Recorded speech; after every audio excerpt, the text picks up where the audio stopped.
Anyway, I'm excited because I get to introduce our next speaker, or our speaker for this month. And this young lady is an incredible biologist. Let me tell you, she's been working with the U.S. Fish and Wildlife Service for 25 years, and she's married to a great friend of mine, Woody Woodrow, and they've been married 10 years. And let me tell you, you got two biologists working together. You know, it's awesome. So, Jennifer Wilson was involved in a lot of habitat management recommendations, habitat restoration, researches, and surveys, including the Shrike surveys. And she worked with Susan Heath on that primarily. That's probably one of the most exciting and fun projects that I've been involved in. It brought me back to the old days of marine biology and aquatic biology sampling that Woody and I used to do. So it was a great opportunity. She'll be working with Rebecca Bracken, who took Susan Heath's place. Rebecca, you can stand up. Yeah, she's with the Gulf Coast Birders right there. Anyway, without further ado, Miss Jennifer Wilson.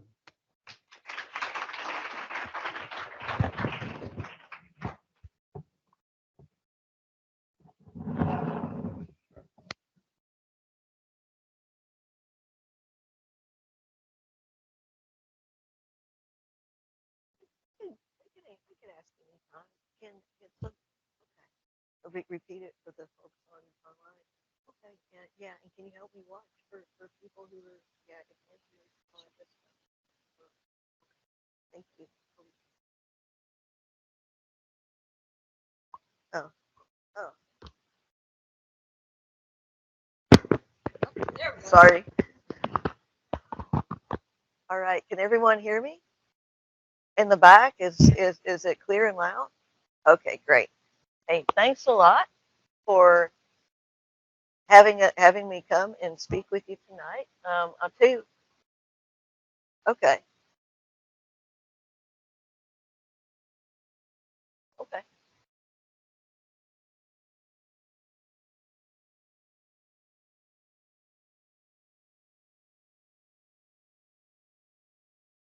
Cool.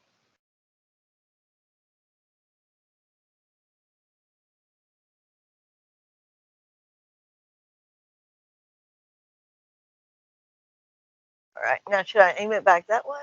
Or oh,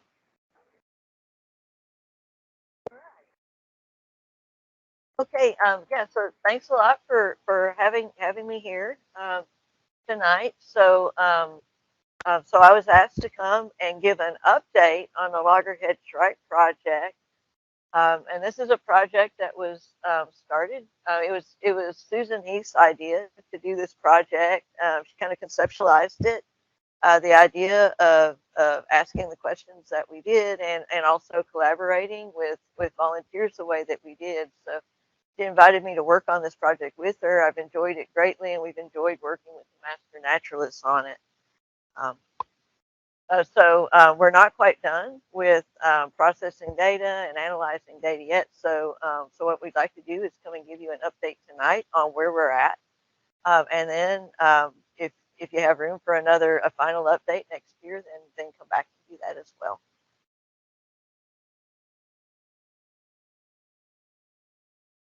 There we go.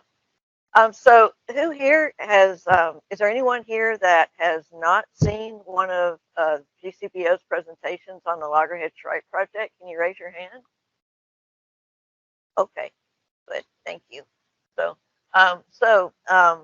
what is a Loggerhead Shrike? Um, Loggerhead shrikes are really unique birds. They are a grassland bird species. They are found in wide open spaces that do have aggregations of shrubs and trees. They can have short vegetation, but actually, relatively tall vegetation is not a bad thing. So, tall grass within the areas that they use is beneficial. It supports insects, small mammals, their prey. Examples of open areas that these birds use besides the native grasslands that we would normally think about or agricultural fields, it can also include neighborhoods, parks, marshes along our coast, um, pastures, agricultural fields.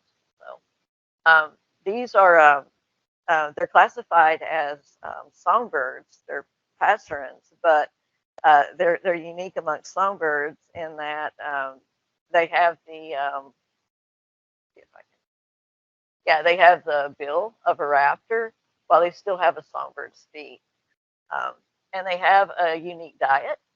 It's and they have a unique diet. It's an animal-based diet, but it includes a wide range of prey.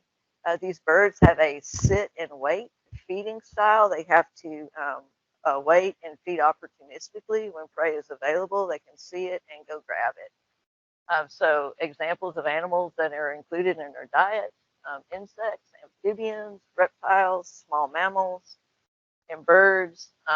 Because of their unique diet, perhaps, um, even though they're songbirds, they actually require more space in which to live than do other songbirds that are similar in size.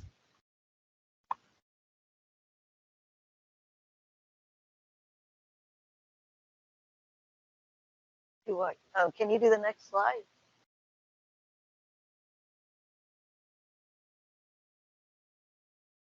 Oh, there we go. Thank you. Um, and this species is nicknamed the butcher bird because of its habit of impaling prey on thorns and barbed wire. These are examples of Loggerhead Shrike prey that you can take a look at. Sue's been compiling these over the years. Um, this habit of impaling prey, it's a food storage mechanism. This is a way that they can come back and save their food for later. So, and we call these food storage areas caches or larders.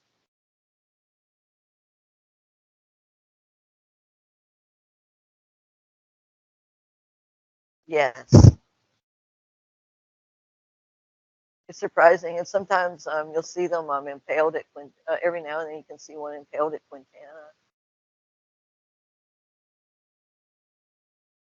Yeah, can we get the next slide? Thank you. So where are they found? They're actually found across much of North America, as you can see on this range map. Um, yeah, so the dark purple areas here are where the bird is present or where the species is present year round. The orange is where they're found during the breeding season only. And then they have an overwintering area down here, Mexico, Central America. As a rule of thumb, we learned from Burnside in his analysis of banding data. Rule of thumb, the Rocky Mountains are a dividing line of sorts, and birds to either side from northerly areas within the range migrate to the southerly states. Um, Presently, what we know about how the birds distribute across a range map like this, it's being refined. The work of Shabbat, a researcher in Canada and also Colorado State, they're actually working to map genetically distinct populations and clarify where those occur. Yeah, can we? Oh, thank you. So now, why should we care about shrikes? Um, According to analyses of BBS data, breeding bird survey data, the birds have declined in North America roughly 80% over the last 50 years. In Texas, they're also on decline, although Texas is considered to be a bit of a stronghold for the species. They are, yeah. But the suspicion is that they are still, there's still a species of concern here. At the state level, they're either endangered, threatened, or they're a species of concern in over 20 states. So, can I get the next slide? Thank you. So why would that be? What would be driving a population decline for the species? One of the one of the chief suspects is habitat loss, fragmentation, and habitat degradation. Over time, we've seen natural habitats be converted for other purposes that birds can't use. Habitat loss, however, if you over time, if you look at the rate of habitat loss for the species relative to its decline, habitat loss alone doesn't fully explain that.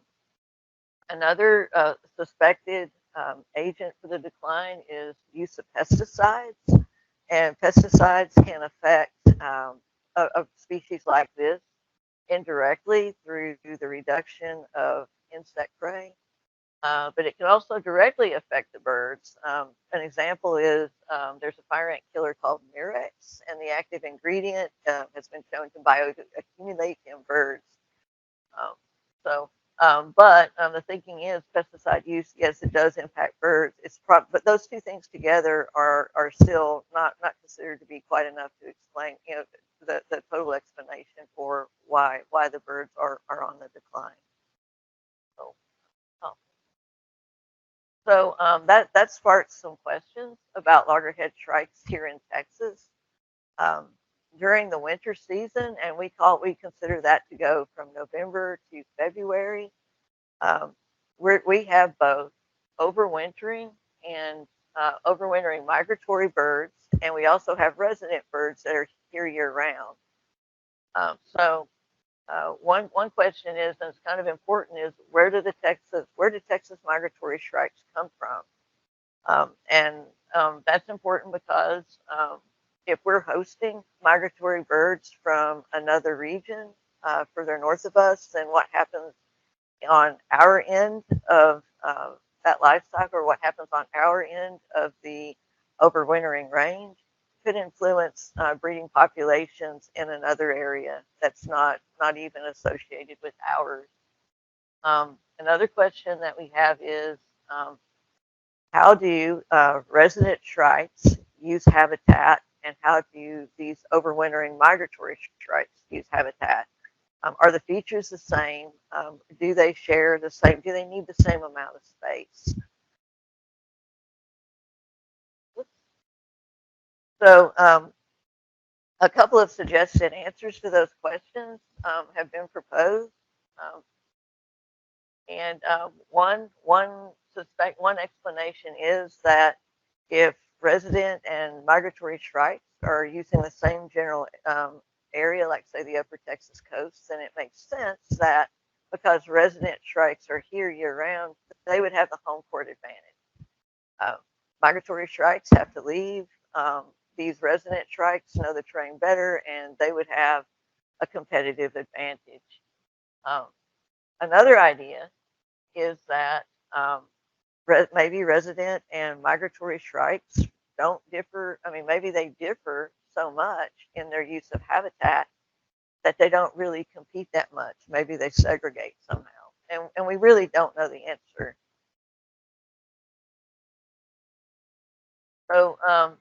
So we've been working on the Loggerhead Shrike project, or we did work on the Loggerhead Shrike project for 4 winters. We started out with a pilot season beginning in the fall of 2019. And then we continued that for an additional 3 seasons. During our pilot season, we worked with, well, I'm getting ahead of myself. For each of those seasons, we actually our goal was to work with shrikes across a variety of habitat types. And so we selected spots associated with wildlife refuges each year, but also with areas that would include, like say, park habitat, residential areas, agricultural areas too, to get a variety of habitat types in which we could work. So now, to address our questions of how shrikes use habitat, it was necessary to trap the birds. And over here on the right, that's an example of a parter trap with a loggerhead shrike sitting on it. Use of this trap, it involves a live mouse, which is never Yeah, it's which is never harmed because it's in a special metal cage, and protected from the shrike, and well cared for between trapping events and use for a limited amount of time. Um, Once the bird is captured, that allowed us to pull feathers and take blood samples. And the reason why we did that was because those samples can be processed and used to identify the uh, breeding origins of the birds, but also I guess you would say, their genetic identity to help match those with the genetic populations to which they belong, and also confirm what the sex of the bird is. Um, Having the bird in the hand allows us to age and sex the bird using features on the bird's wings.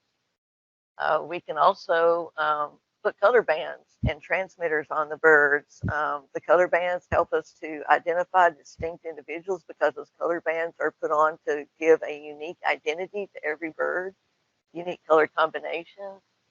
And then the transmitters. Here's an example over here.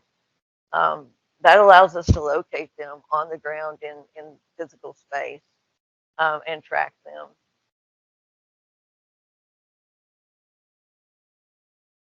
And that's an example of a loggerhead shrike that's been processed and released. And you can see its color bands over here on the left leg. On the right leg, there's a yellow color band, and then the metal band that has to be given to all banded birds. And then that long whip-like structure is the antenna of the transmitter itself. So in order to do this work, whoops,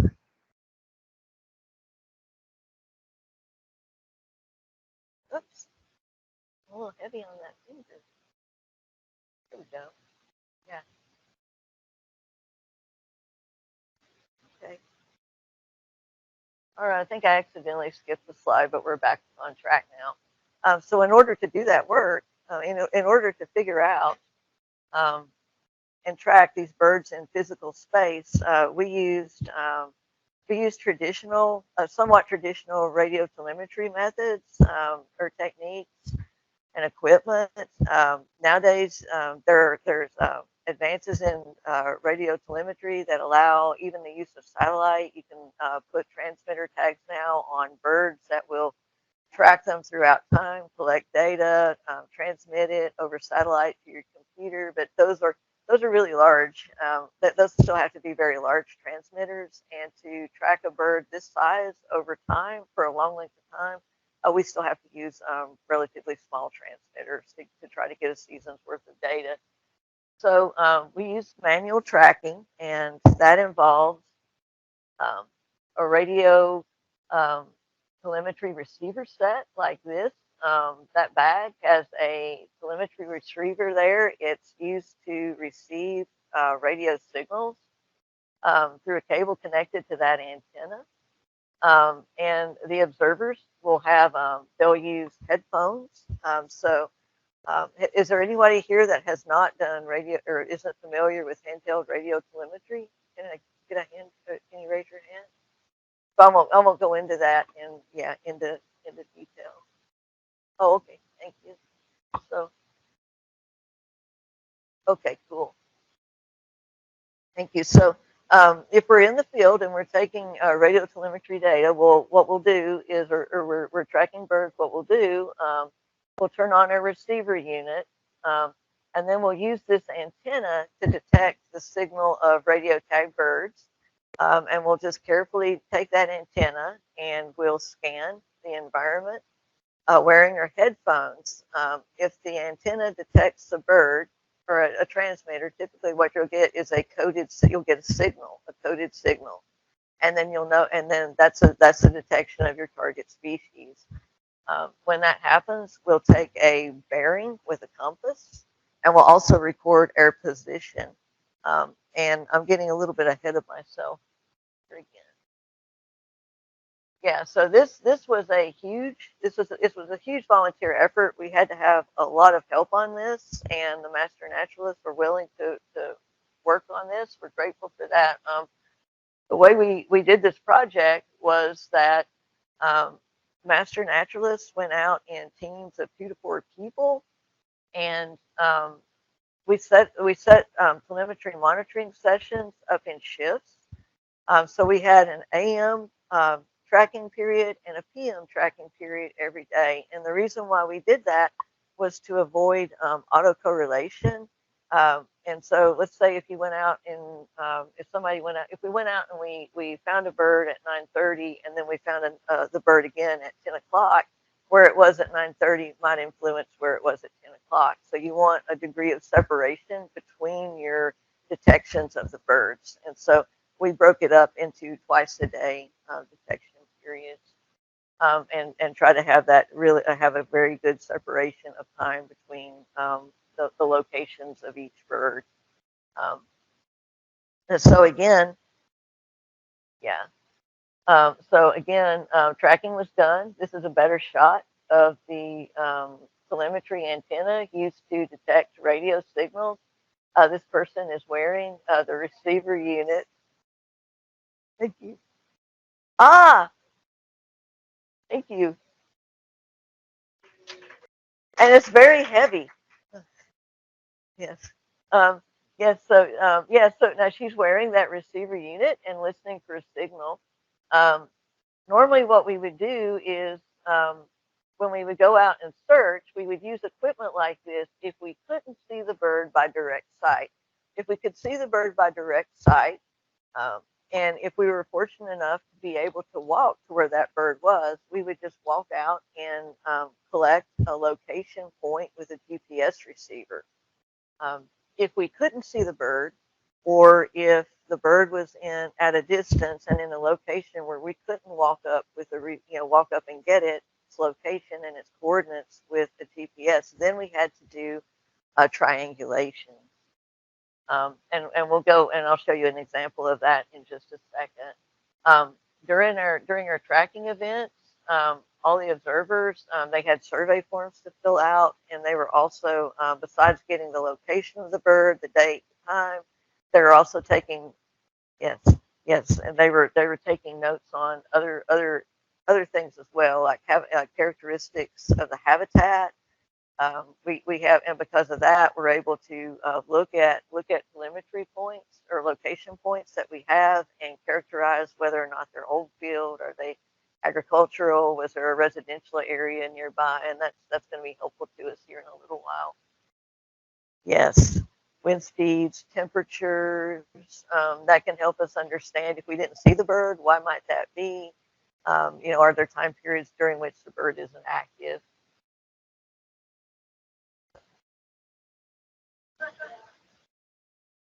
So, yeah, um, and so after collecting data in the field, we brought them in, or brought our data sets in, we imported them, downloaded them, and we brought them into GIS for in cases where we had these exact locations. Say somebody walked out and they took a location underneath a telephone wire, then we were able to do a direct import. In other instances where we had to do triangulation that I just mentioned a minute ago, what we would ask is that observers, each of the 2 observers, pinpoint the bird, signal to each other when they thought they had a good read and they were ready to triangulate, and then they would record their position, their coordinates with the GPS receiver, and also their compass bearing. And so then we would bring that data into GIS and we would plot that. So we would plot the observers' locations, plot their bearings, and then where their bearings crossed, right here, then that's the location of the bird. Okay, I'm sorry, it's geographic information systems. And yeah, and there's different platforms on which it works. You can get, there's different software versions of it. One that's really popular is ArcGIS. You'll see that in a lot of universities and at government agencies. So.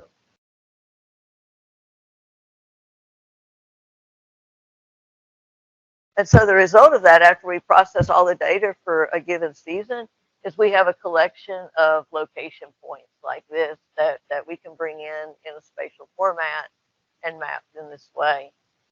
So what we did next was we took these pools of point locations for all the birds, and then we processed them to get home ranges. So now what is a home range? That was defined by a biologist in 1943. His name was Burt, and it's essentially the area in which a critter lives its normal life and does all the activities that it needs to live, find food, reproduce, raise young, and all of that. And of course, it can be broken down and studied on a seasonal basis or for a short period of time. It's estimated, and sometimes and sometimes I think about that.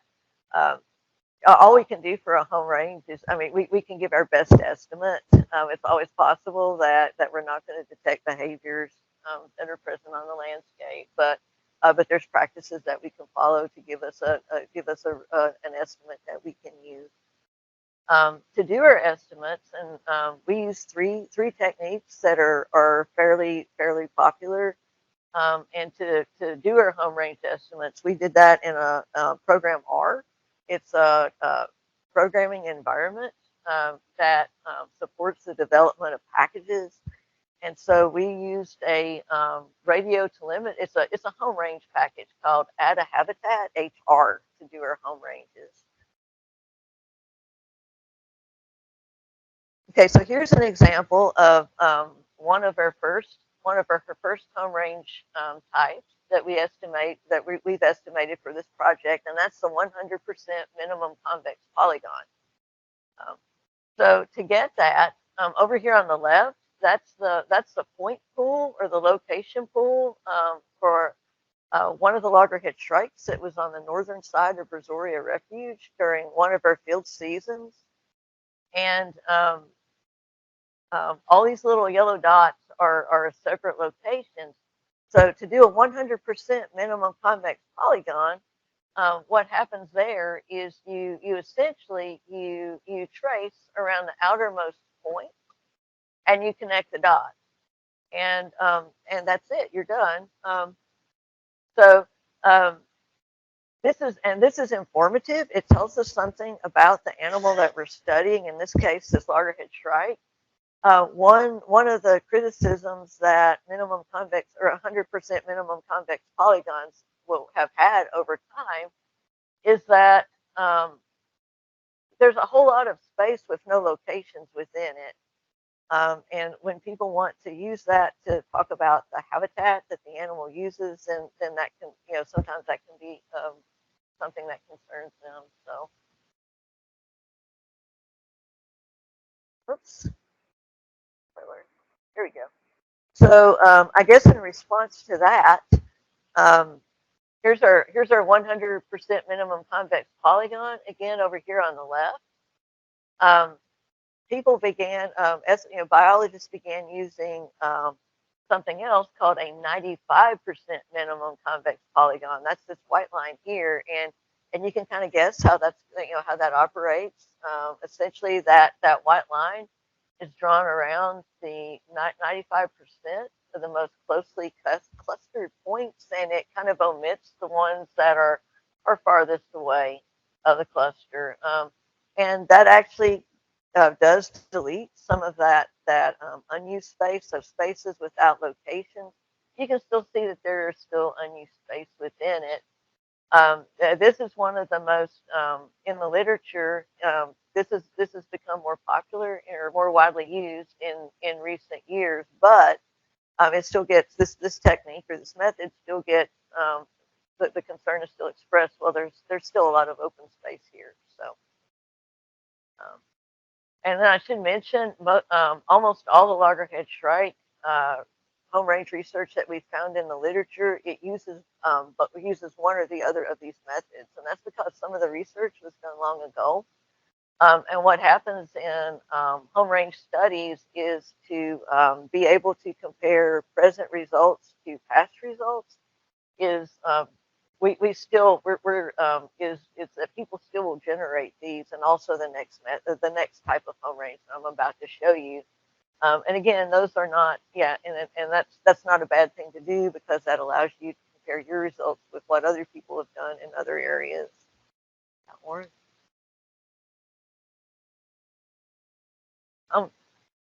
I'm going to say, I think it might have been roughly 40. Yeah. Yeah. Sorry, I should have labeled that, but I did not. Okay, and then the last method that we're using on this project, it's called a kernel density estimator, and this is called it's referred to as a utilization distribution. So it's different from the minimum convex polygons, because it doesn't just trace a line around the perimeters the way that they do. Um, and it works a little bit differently. It's influenced by the density of points, and it can be used.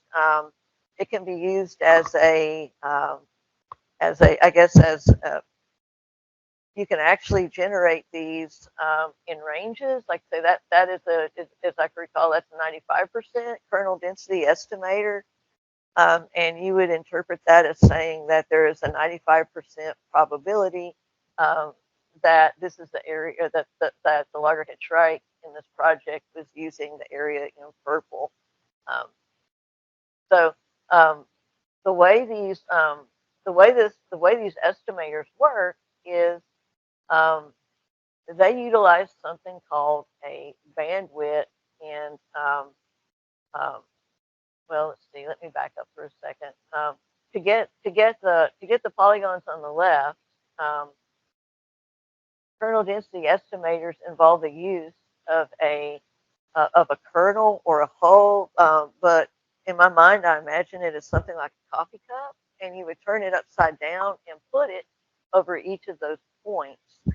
And then the size of the coffee cup is determined by what we call a bandwidth or a smoothing factor. So um, the size of the smoothing factor that you use, it greatly influences the size of the kernel density estimator. So um, if you and sometimes what biologists have found when they do this is that the kernel density estimators are just ginormous. So some herpetologists came up with an approach that involves using this 100% minimum convex polygon.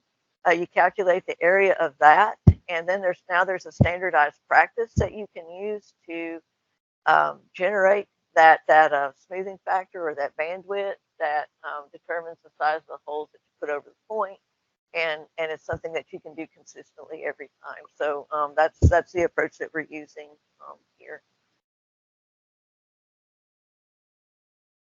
So once we got the home ranges estimated, we had to figure out, did we have enough points for each of the birds to estimate the home range? Because it's possible that if you have just a small number, that you're going to get an estimate that doesn't fully describe uh, the movements or the area use of the bird. Um, so the way to deal with that, or a way to deal with that, is to um, plot plot your data, um, and these plots are called area observation curves. What you do is you compare mean area, and on this chart it's in hectares. That's why that number is so small. You actually do plots to see how mean area changes relative to increases in sample size of your points. So what you would expect is that as you add more and more location points to that um, pool, that curve's going to level out over time, and once it levels out, then the best assumption you can make is, well, okay, I think that we've got a number of points or sufficient points that we're able to make an estimate that we feel good about. If the line just shoots off like a kind of like a, I call it like a rocket ship, and doesn't curve at all, then that's a bad sign.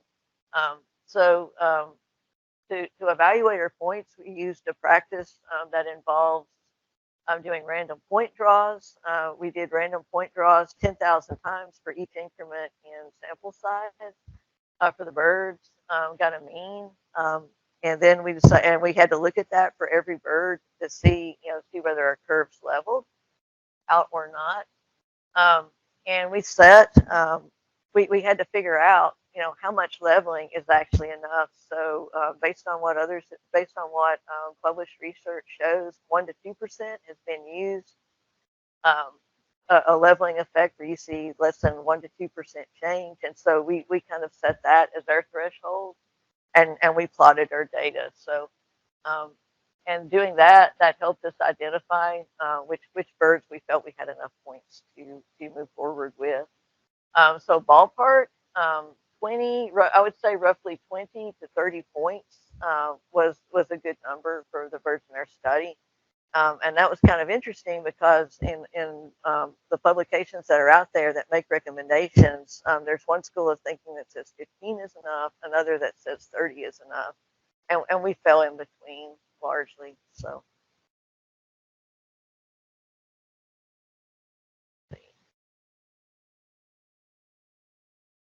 So we have our home ranges done, and then the next steps. This is where it gets this is really kind of interesting to look at. We're going to use those home ranges to do a GIS analysis, and Amanda Hackney is working with us on that. She's going to be using GIS again with aerial photography and with LiDAR to describe the habitat features. So, and kind of in general, that's going to give us insight into habitat types, the structure, the density of vegetation, elevation within our home ranges, and also be able to help us key in on human constructed features as well.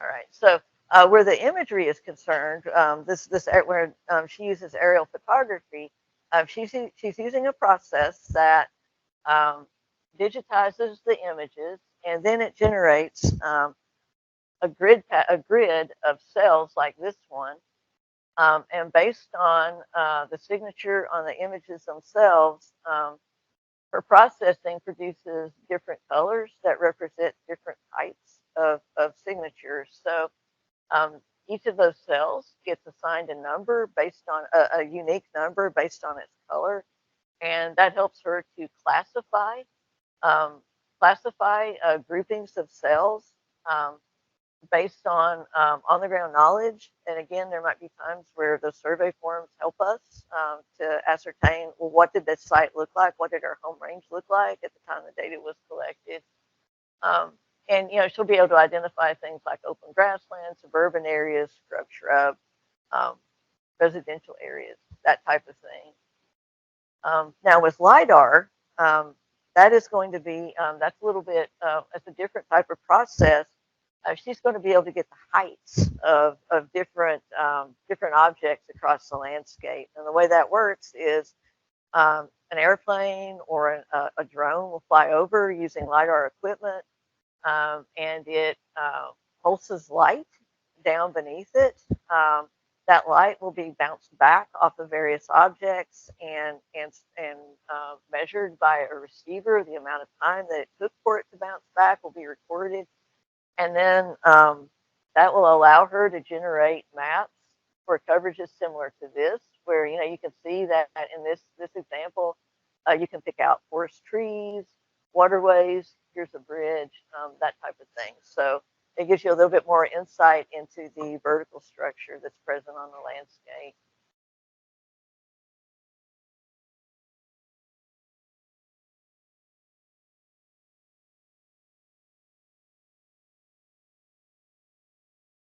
Can we get the next slide? Thank you. Um, so what we're hoping to do with that is be able to evaluate those home ranges and be able to answer questions relative to the shrikes themselves in a home range. How big are the trees and shrubs? How densely concentrated are they? How would you characterize the open space within a home range? Is there a ratio of it? And then over time, when you look at home ranges in different sites and different sizes, what is that?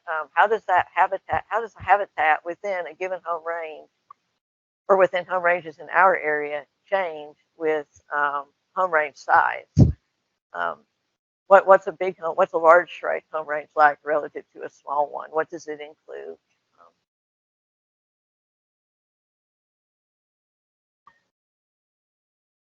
Here we go. And what we're hoping to do with this is to provide some information that will support conservation of shrikes, land management planning, habitat management, that type of thing.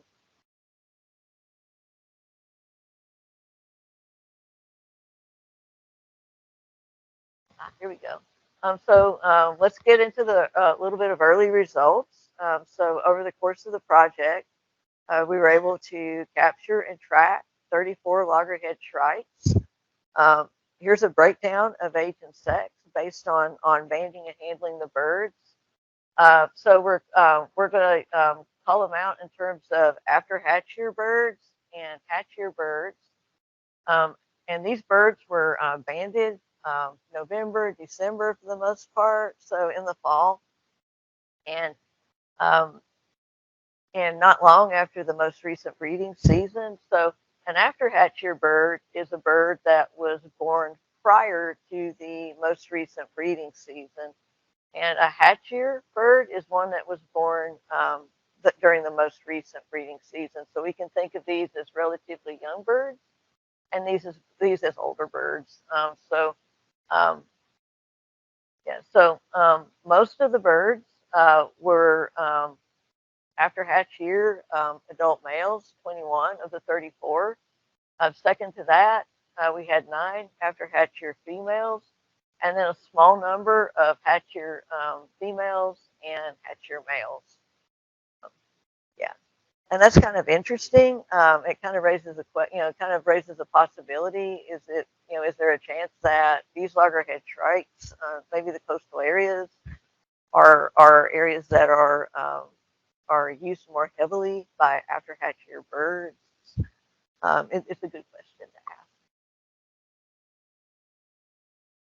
So, and then how do our home ranges that we determined on this project to date, how do they compare with home ranges that have been measured in other areas?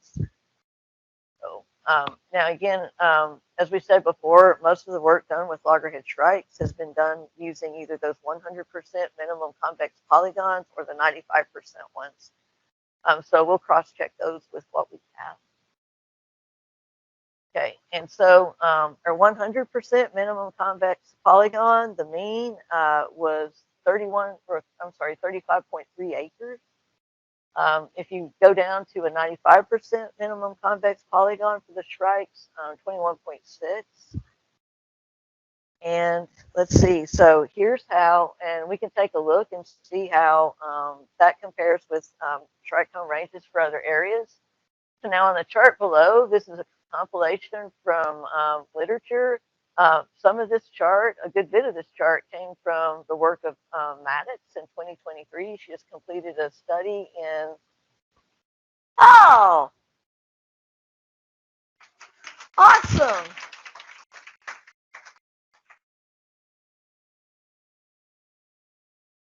Pleased to meet you. That's amazing. Thank you. So anyway, much of this came from her table. Um, And so, yeah, and there's a combination of 95% and 100% minimum convex polygons here on the chart. The ones that were done with 100% minimum convex polygons, they're labeled in parentheses. And if there's nothing by the state or the province, in the case of Alberta, then they're 95%.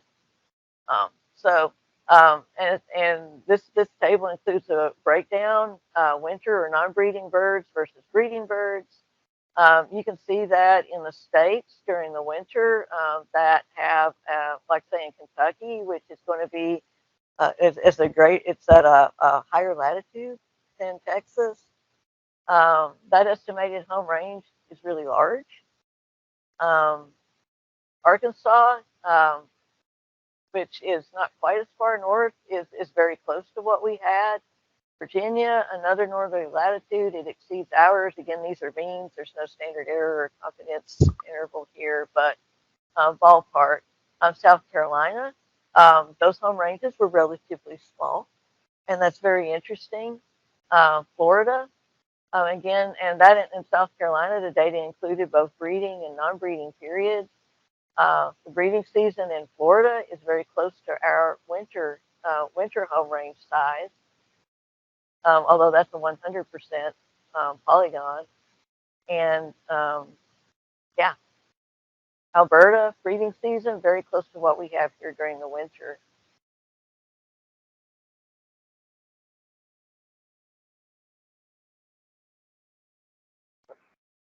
Whoops,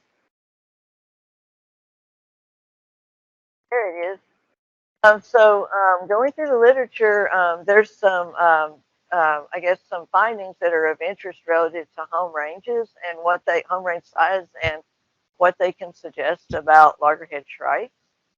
Um, so on one study, home range size, larger home range sizes are associated with relatively lower amounts of prey and perches. And this makes sense because if you don't have that they would be inversely proportional that way.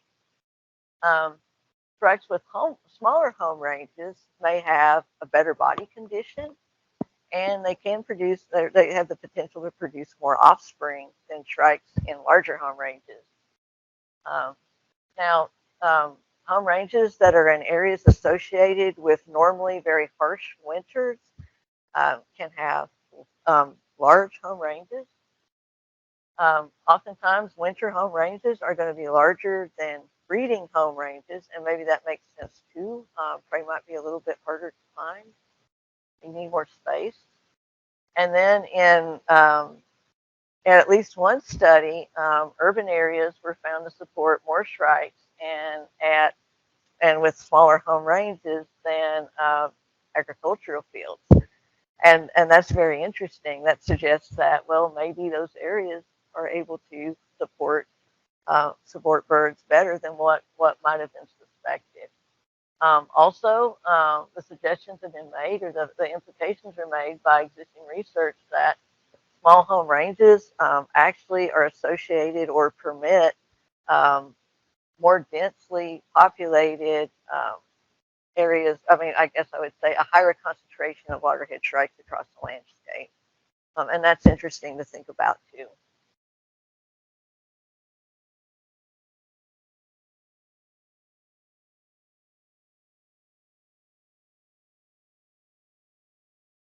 Can we get the next slide?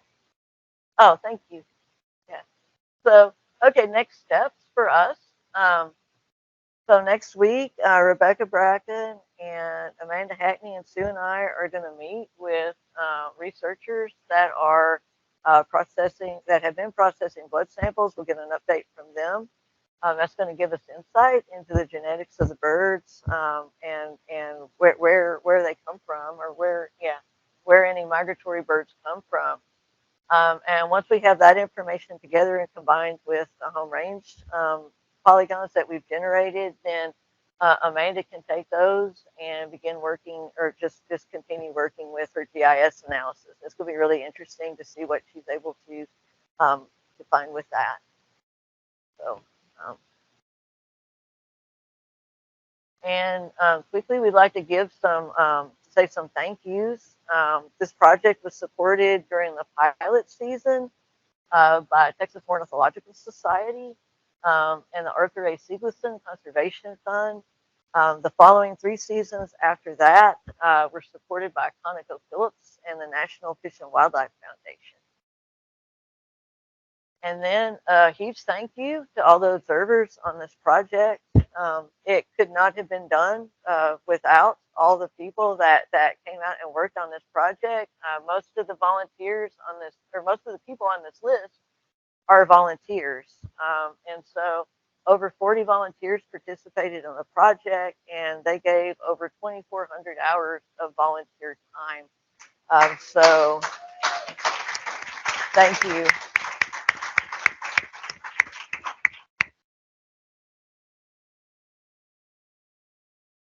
Yes, there were.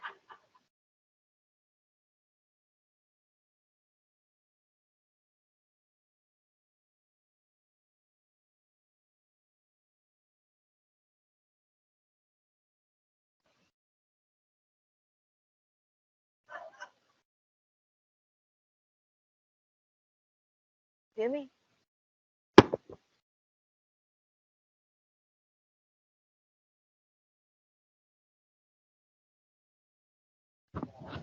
Yes. Wait. Hold on. Time out. Do it again. Thank you. My question is, Ms. Maddox's research showed that the ranges in her areas were small, like 6.2 acres. Is that correlated with the amount of prey availability for the birds? I mean, a food source? Would you like to, do you mind talking about that? Come, Yeah. use the mic. I know. Uh, So we were doing this tonight. I did. I'm on the. Yeah, sweet. You're going to be our next speaker. Yeah. So, could you kind of, for those online, could you introduce who you are? Sure. My name is Katie Maddox. I'm one of this year's current interns, and I studied Loggerhead Shrikes for my master's, so I'm very familiar with the topic and was referenced. So that's cool. First time I've been referenced. And so my two chapters, one of them was focusing on space use in an urban area, and that's predominantly why we think they had a much smaller home range, is because they didn't have a lot of habitat, so they had to get the biggest bang for their buck. And it was like a really urban area, like up in Pearland, where maybe the only habitat you had was roadsides, right of ways, that sort of area. So it was only a few acres that they had available to them. And to your question about prey availability over different seasons, that was the second chapter of my thesis. And so I studied the birds in urban areas and then more agricultural, what would mimic their historic habitat areas, and their prey base didn't change at all. So we don't think it's because of prey availability, we don't really know why. Those smaller home ranges, they might not necessarily be indicative that it's a good home range. They might just be forced into a small area and it hasn't been long enough or had enough development to see negative impacts too. So it'll be interesting to see over time how our population changes, if that answers your question. Thank you. Thank you. Okay, anybody in the room have a question? Oh, hold on. You mentioned 20 different states. They were either protected, endangered, or species of interest. What's the regulatory status in Texas? Yeah, I don't believe they're listed in Texas yet. They may be a species of concern though. Maybe within the state action plan. Oh, hold on. I can talk a little loud. Yeah, but they can't hear you. Oh. Oh, yeah, so you mentioned at the very beginning an 80% decline in the numbers of the breeding bird survey, and can you, when did the breeding bird survey start and when did they start seeing that decline happen? Oh, Do you know that? I want to say In the 70s is when it started, right? Like 1976 or 72 or something. So, but when did they start seeing the shrike decline? Like, did it happen at a certain time, or does it just start declining right when they started? yeah, I'm not absolutely positive on the end year. I want to say, yeah, when I've been reviewing literature, I saw it. Yeah, I saw dates and plots that had time spans ending. I want to say in the 1980s, but I'm not certain. Okay. So thanks. actually, I shamelessly borrowed some of these slides from Sue. So No, I was just on curious that, I about. didn't No, I was fact just check. curious about when did we start? When did people start seeing that decline occur? Any other questions? Yeah. Jennifer, first of all, we used an app to record all that other information concerning vegetation types and areas and things like that, which is really user-friendly. That made it easy for us.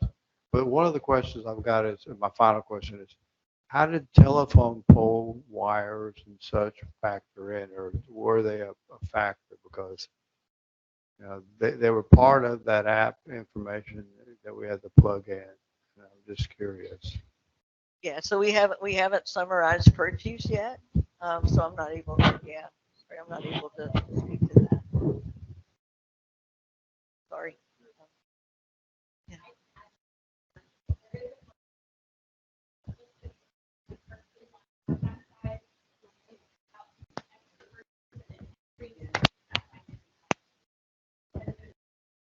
Are really dependent on the purchase, which you can see in the map of the habitats and design of the outer area where they are. You want me to say that again? That's true. This is Katie again. What was I saying? Oh, somebody asked about the impact of perches. Uh, yeah, telephone poles, all those artificial things out there that normally it would be trees or shrubs. Sorry, deafen everybody. And there have been multiple studies out there that have studied the impact of adding extra perches into the field, and shrikes respond by decreasing their habitat size dramatically.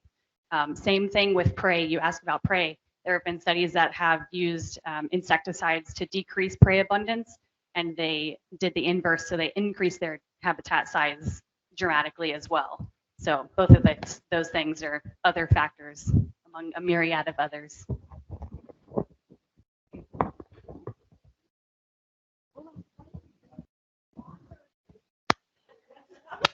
Stop it. Stop it.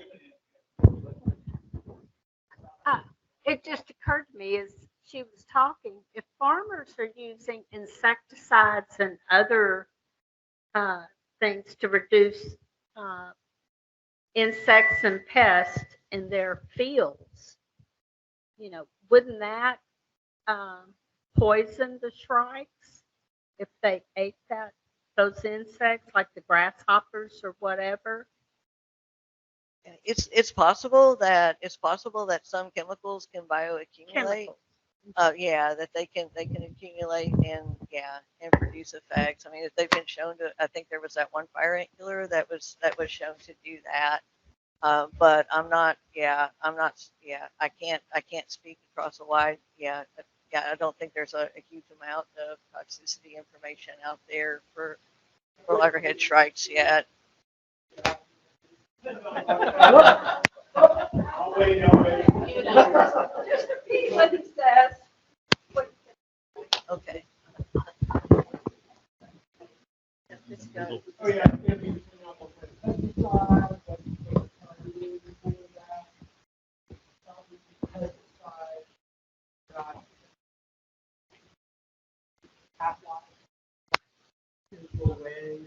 So it's not an easy answer. Oh, there you are. Okay, great. Thank you.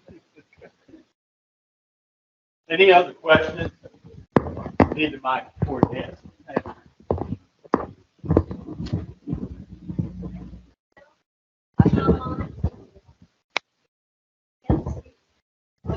Well, in the meantime, I have a question. So I'm new to Texas. I moved here in June. And for those of you who did the field work and everything, were they using urban areas? Because I've heard from researchers and they'll tell me, our shrikes, they stay out of urban areas. They don't go in there at all. I had shrikes that would nest in parking lots of Walmarts. So it was very marked differentiation. So I'd like to hear your commentary on those characteristics.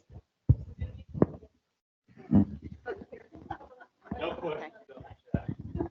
So what I recall, we had housing areas. We didn't have any very heavily urban areas. So like one of the first pictures that she was showing with the plot, that was actually over down at Quintana and one of the housing developments there.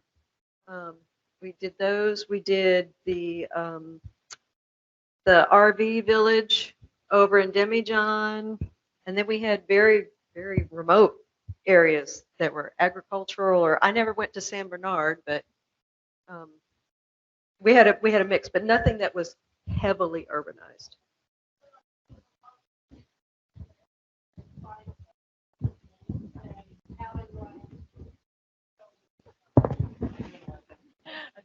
I was gonna say, I think it was a lot easier to find the birds in the urban areas. You know, if there was telephone wires around, that's where you were gonna find your shrike. Versus out on like Blue Water Highway, where we're out in the marsh, it was a lot harder to find the birds out there than it was like on Quintana, or there was one that was at the city park, and I mean, he was on the same spot every single time you went out there. I mean, he was like, we just, looked up, okay, there he is. He was always in the same small area. Hold on. Jimmy wants to talk again. We had various areas, like we had the urban, really community areas, what I call them, small villages and places like that in Sargent. And then we had the coastal areas, Blue Water Highway, and then we had pasture areas. And one of the common denominators was we had telephone poles.